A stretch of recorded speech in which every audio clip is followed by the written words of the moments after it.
So, hi everyone. In the last class, we have discussed about the specific portions of the contract, and in today's class, we are going to complete the portion of the bailment, the bailer and the bailee. So, we have discussed till section 164 of the Indian Contract Act 1872, and coming forward to the part of the rest of the part of the Indian Contract Act, we are going to discuss about the responsibility of the bailer, the bailee, the buyer, and the Honor and the pony, right? So when we're talking about the concept of the bailer and the bailee, we have already understood the person who gives his own thing as the concept of the bailment, or he gives his own thing as a bailment. That person is called the bailer. The person who receives the goods is called the bailee, right? So when we're talking about the responsibility of the bailer, then we have discussed that the bailer is responsible if the bailee suffers loss because the bailer had no right to bail the goods or take them back, right? So when we are seeing the situation that the bailer is responsible if the bailee suffers loss because of the bailer and no right to bail the goods or take them back. For example, I am a bailee, right? You are my bailer. You have bailed me a specific part of the land or a specific part of your property, right?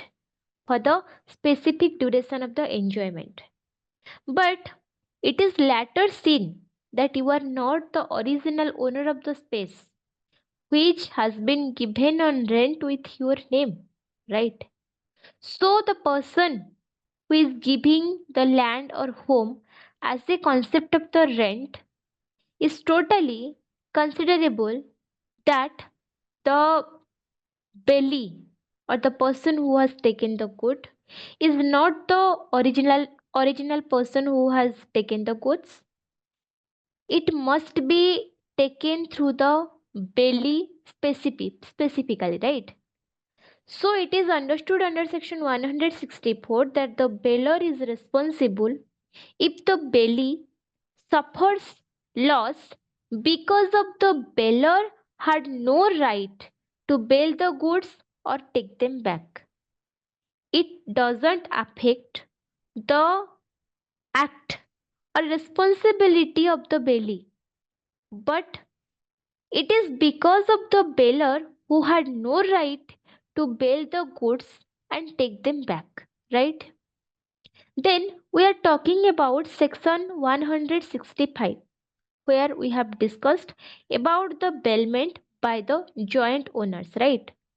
So when we're talking about the concept of the joint owner, then in that circumstances we need to understand that the joint owners are the persons who is not the original owner only.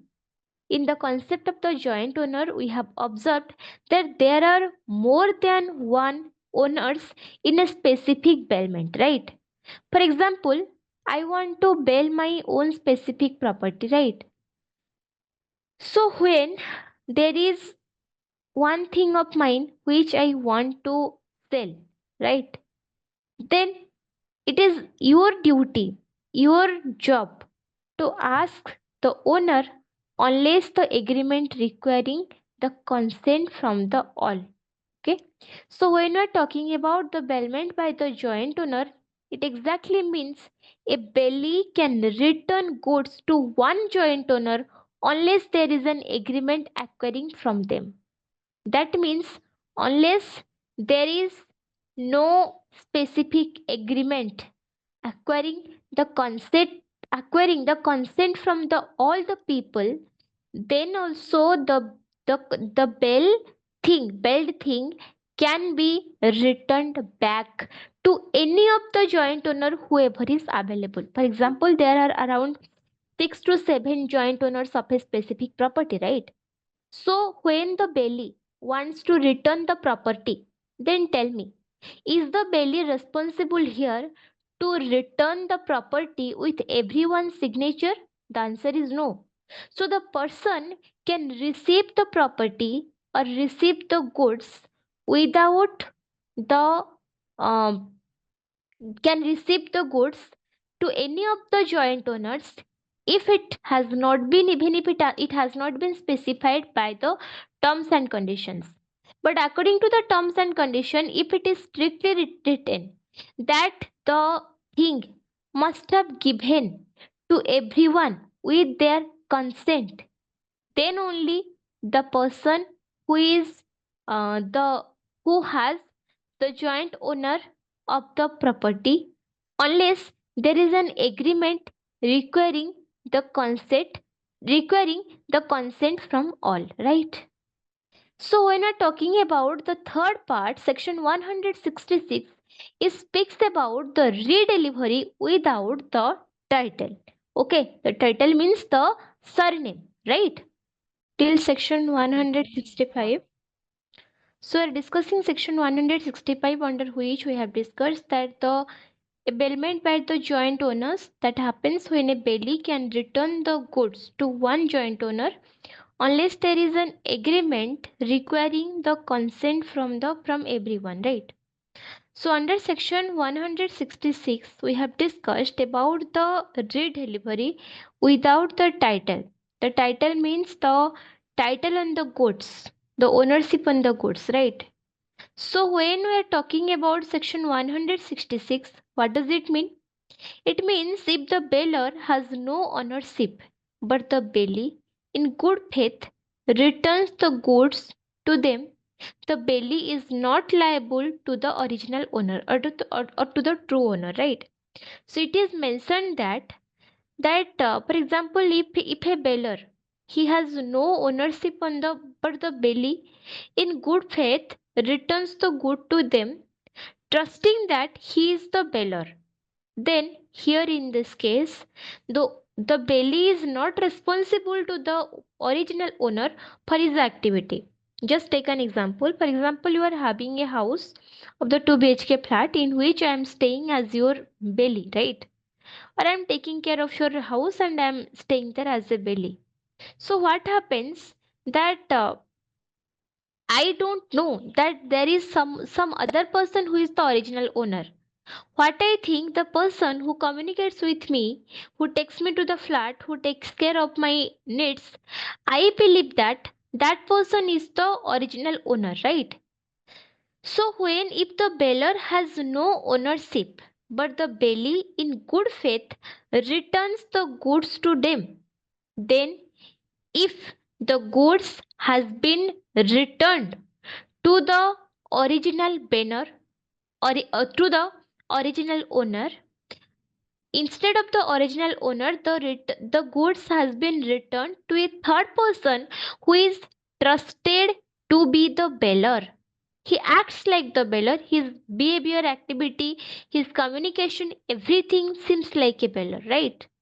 So it is clearly visible that the bailee can return goods and to just owner, and most importantly, when we are talking about the redelivery, then in good faith returns the goods to them, the bailee is not liable to the original owner, but the bailee is liable to her brother, right?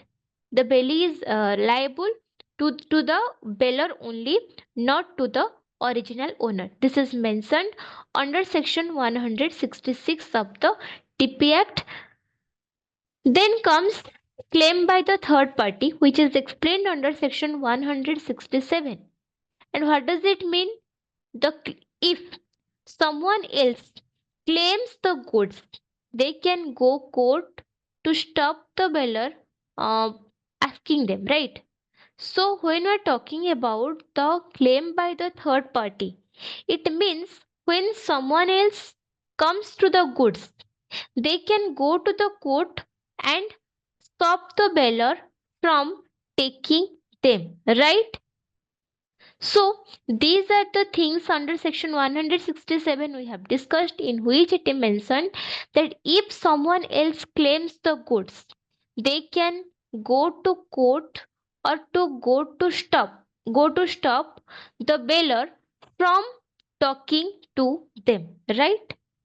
Then comes section 162. Then comes the finders, the rights and liability of the finder of the goods that we have already discussed in the last class, right? Moving to the next part, we are talking about the Bayler's lines, right? So what does it mean? It means the Baylor has the first duty of the Baylor is about the particular line, right? The first line speaks about the belly can retain goods will until paid for the service like like publishing. Okay. So when we're talking about the peculiar liens of the belly, then it is clearly visible that there is no lien of the belly, right? So when we're talking about the lien of the particular liens, then we're talking about the belly can retain goods until paid for service, and most importantly, like tailoring and publishing also, right? So when we're talking about the belly's lines, then we need to understand that these lines are very particular in manner, right? So when we're talking about this, the first that must be under section 170, right? Then comes then the second one. The second one, it speaks about under section 167, sorry, 177, which speaks about the bankers, lawyers, and others who can hold the goods for general use unless it is agreed otherwise, right? So when we're talking about the particular lien and the general lien under section 170 and 171, then we need to understand that when we're talking about the particular lien, in this a belly can retain goods until paid for services. It might be tailoring or it might be policing. Okay. Then the next point it comes about the general lien. Okay. So when we're talking about the second person, right? Or when we're talking about the beller's line or the seller's line or the buyer's line about that. Okay. So under that, I would like to say you. So under that, we have discussed about the finder of the goods. That is been explained from section 168 to 169 of the TP Act, right? So when we're talking about the concept of the founder of the so under that we are talking about the finder of the goods and the writer of the finders. Basically, when we are talking about section 168 to 169, right? So a finder cannot sue for expenses but can keep the goods until compensated, right? So, when we're talking about the small goods can, so when we're talking about the finder of the goods, then we are going to talk about that the finder could not or cannot sue for expenses but can keep going the goods until it's been communicated, right? So, when we're talking about the finder of the goods, we need to understand that the finder cannot sue for expenses but can keep the goods until it has been compensated. Then they can sell the goods. The finder of the goods, he has the capacity to sell the goods by himself. So, in what are the conditions in which the sale can be done? The primary condition, they can the primary condition that okay, the primary condition that they can sell the goods. Okay. When we're talking about they can sell the goods, it is clearly visible that the person cannot sue for the expenses but can keep the goods until promote until compensated, right? So when we're talking about the like these things, right? So when we have discussed about it, like the first thing we discussed, finder of the goods, the first two rules has been explained as the fundamental right. So here we have two things. The primary thing is the finder cannot sue for expenses but can keep the goods until compensated. Likely, so when we're talking about the selling of the goods may be perish or lost the value, or the value of the good is two-thirds of the value of the original thing, right? So this is all about section 198, right? Then the next part we are talking about section 168 to 169. Then we have discussed under that about the finder of the goods, right? So,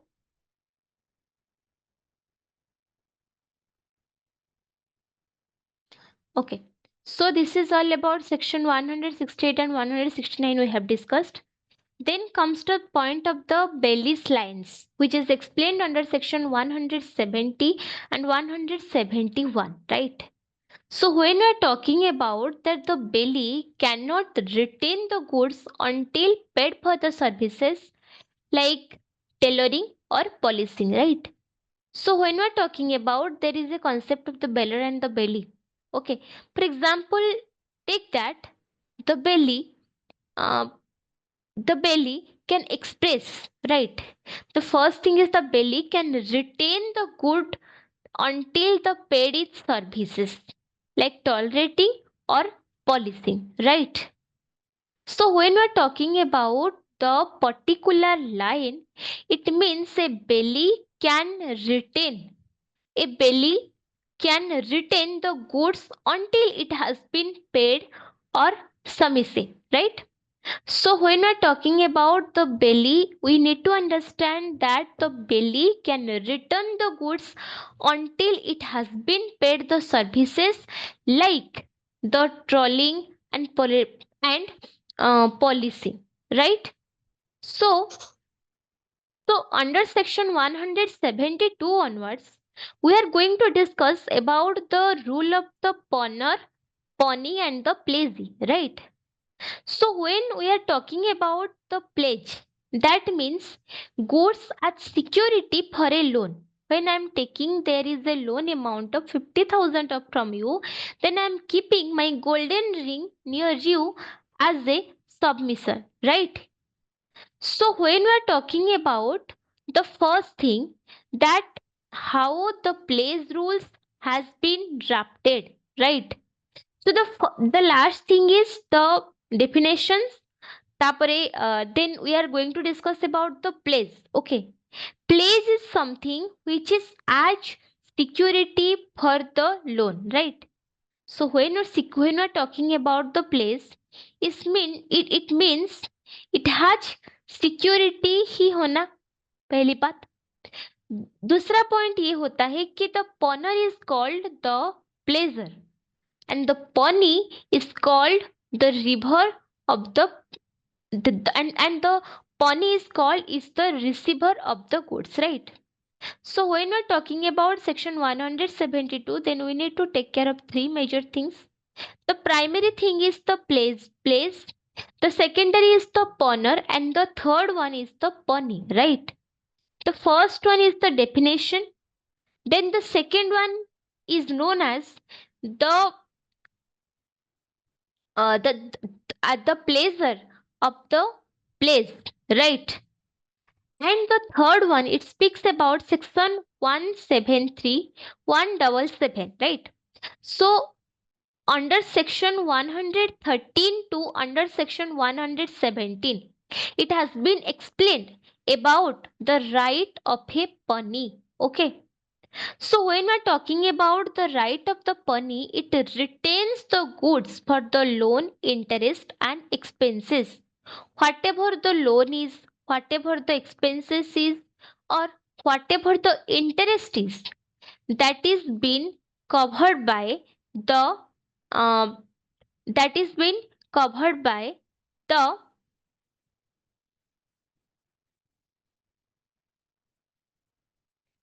that is been covered by the place, right?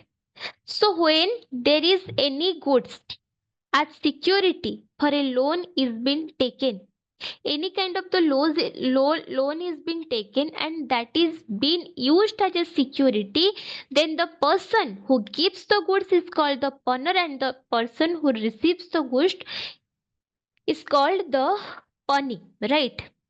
So the similar way we have discussed about the point of the bailment and the point of the point under which we have discussed about the place, pawnee and the pawnee, in which we have discussed place six about the goods as security of the loan. That means to take 50 lakh amount of the rupees, I have to give bank something. So that I am giving my golden ornaments that till the time period I have not been back, then keep it and I'll take it from you, right? So when we are talking about the place rules and definitions, it need to be understand that the place has a definition. The place has the goods which is called as a socialized society, right? Then comes the owner's right to section 177 to section 178, right?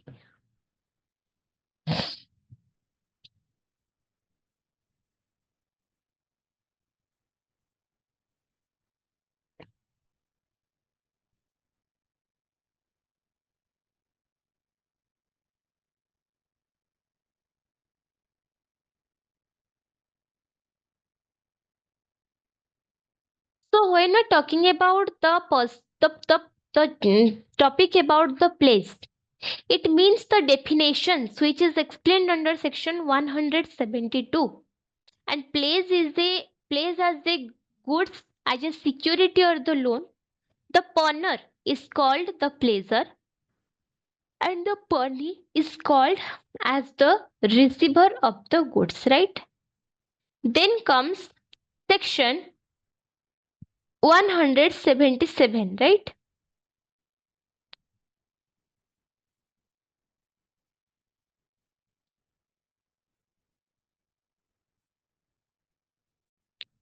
So this is all about section 177 to 173 to 177.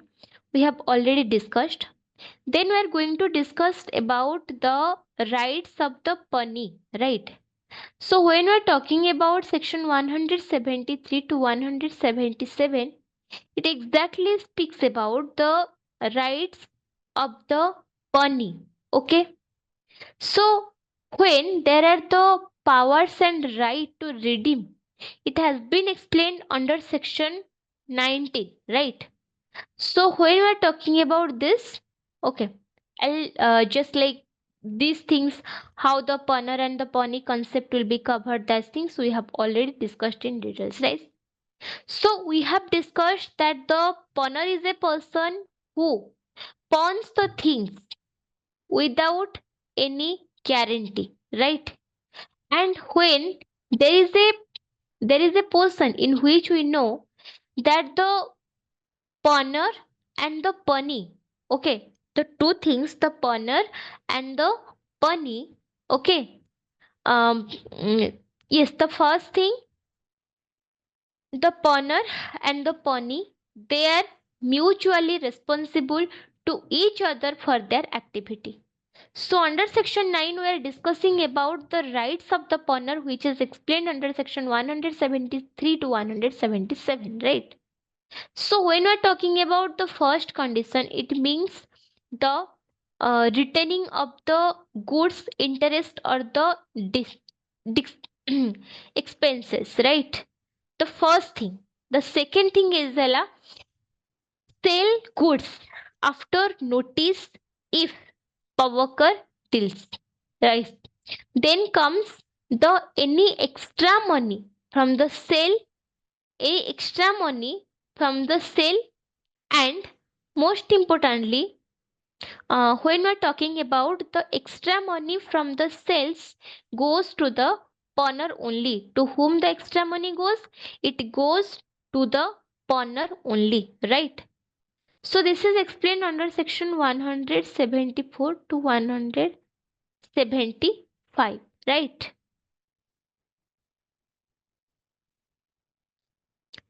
Then comes the most important part,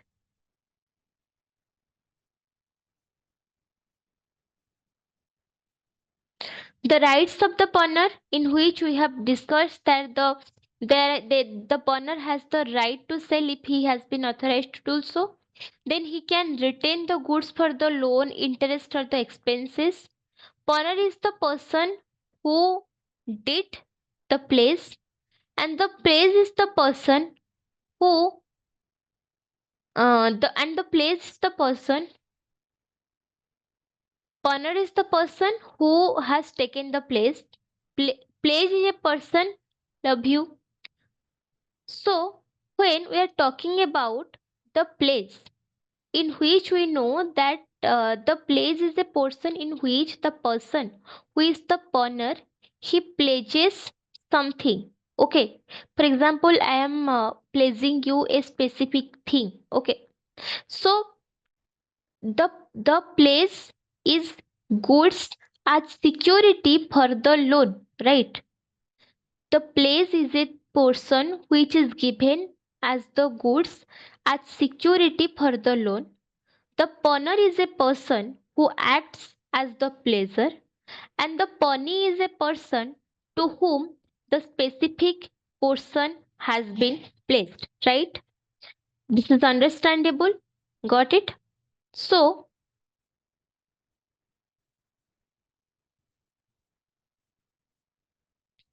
so when we're talking about further, we have discussed about the rights of the pawner. We have discussed under section 177.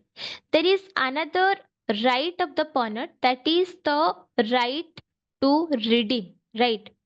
Under which it has been explained that a pawner can reclaim the goods before the sale by paying the loan and expenses, right?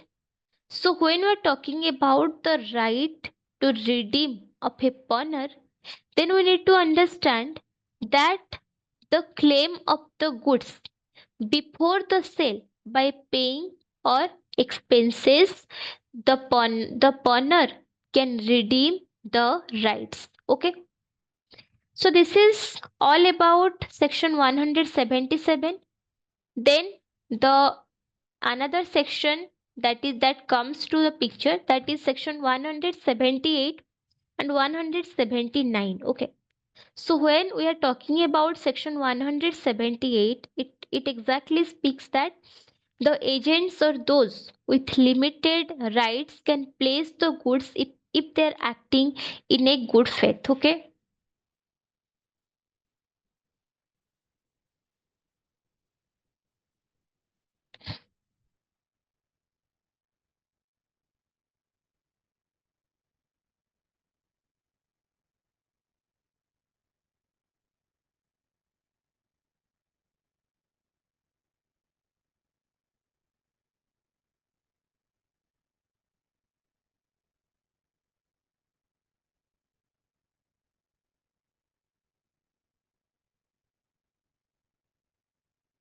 Okay.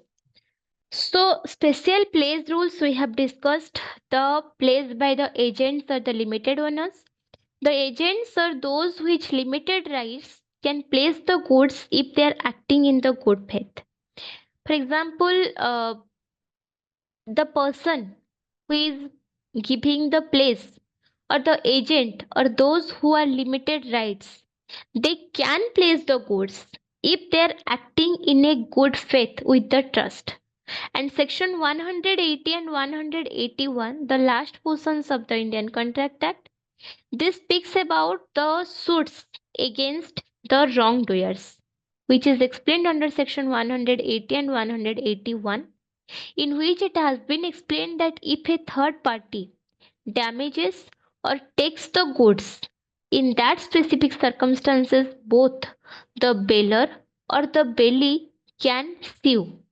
But when we are talking about the suing, if the third party damages or takes the goods, both bailer and bailee can be sued. Bailer or bailee can sue the third person, and the compensation will be shared based on their interest, right? So what does it mean? It means that when we are talking about, for example, there is a person who is the bailer and another person is called as the bailee, right? So when the one person is the bailer and another person is the bailee, for example, there is the presence of a third person, okay, who caused damages to the instruments, right? So when the third party damages or takes the goods, then in that specific circumstances, the both the bailer and the bailee they can sue for it, and compensation will be shared based on their interest. The ratio of the interest of the bailer and the bailee on the specific goods that will be compensated, that will be shared according to their interest. This is explained under section 180 and 181 of the Indian Contract Act, right? So, the next provision, we are going to have a summarized discussion regarding the concept of the Indian Contract Act. We are going to have a small revision class tomorrow, in which we are going to discuss the whole Indian Contract Act as a brief. So, this is all for today, guys. We can wrap the class here. Thank you. Bye bye. Take care.